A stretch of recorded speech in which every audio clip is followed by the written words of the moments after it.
The wind was a torrent of darkness among the gusty trees. The moon was a ghostly galleon tossed upon cloudy seas. The road was a ribbon of moonlight over the purple moor, and the highwayman came riding, riding, riding. The highwayman came riding up to the old inn door. He'd a French cocked hat on his forehead, a bunch of lace at his chin, a coat of the claret velvet and breeches of brown doe skin. They fitted with never a wrinkle.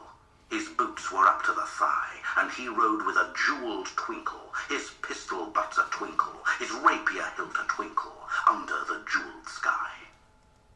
Over the cobbles he clattered and clashed in the dark inn yard. He tapped with his whip on the shutters, but all was locked and barred. He whistled a tune to the window, and who should be waiting there but the landlord's black-eyed daughter, Bess, the landlord's daughter, plaiting a dark red love knot into her long black hair. And dark in the dark old inn-yard, a stable wicket creaked, where Tim the ostler listened. His face was white and peaked. His eyes were hollows of madness, his hair like mouldy hay, but he loved the landlord's daughter. The landlord's red-lipped daughter, dumb as a dog he listened, and he heard the robber say, "One kiss, my bonny sweetheart, I'm after a prize tonight, but I shall be back with the yellow gold before the morning light. Yet, if they press me sharply and harry me through the day, then look for me by moonlight, watch for me by moonlight. I'll come to thee by moonlight, though hell should bar the way." He rose upright in the stirrups. He scarce could reach her hand, but she loosened her hair in the casement. His face burnt like a brand, as the black cascade of perfume came tumbling over his breast, and he kissed its waves in the moonlight. Oh, sweet black waves in the moonlight. Then he tugged at his rein in the moonlight and galloped away to the west. He did not come in the dawning. He did not come at noon. And out of the tawny sunset, before the rise of the moon, when the road was a gypsy's ribbon looping the purple moor, a red-coat troop came marching, marching, marching. King George's men came marching up to the old inn door.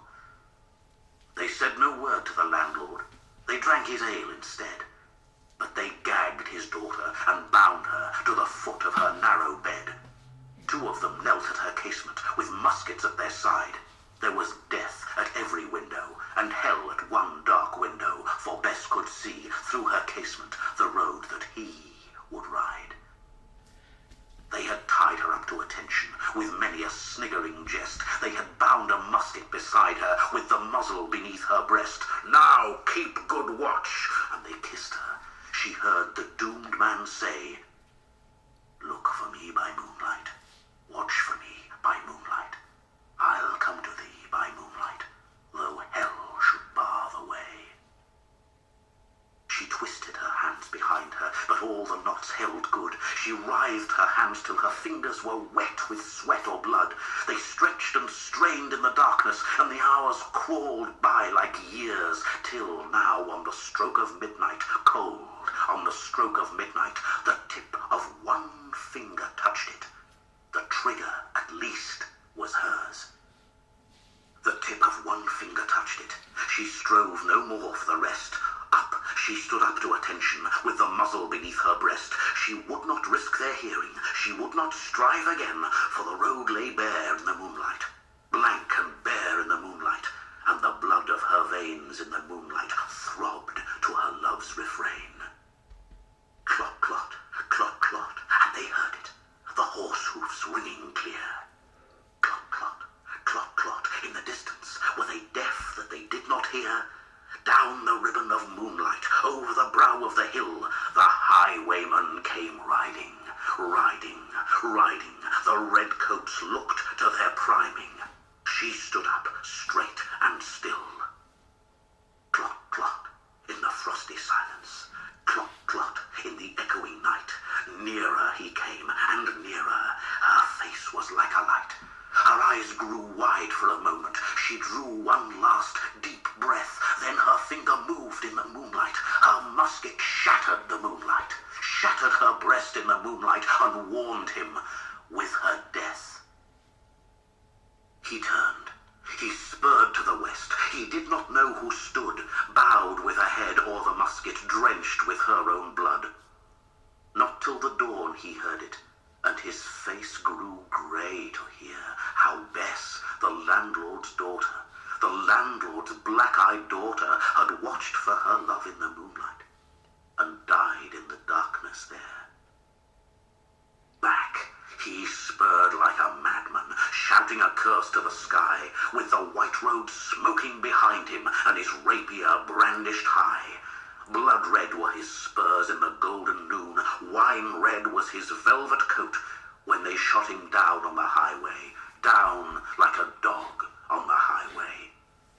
And he lay in his blood on the highway, with a bunch of lace at his throat. And still of a winter's night, they say, when the wind is in the trees, when the moon is a ghostly galleon tossed upon cloudy seas, when the road is a ribbon of moonlight over the purple moor, a highwayman comes riding, riding, riding. A highwayman comes riding up to the old inn door. Over the cobbles he clatters and clangs in the dark inn yard. He taps with his whip on the shutters, but all is locked and barred. He whistles a tune to the window,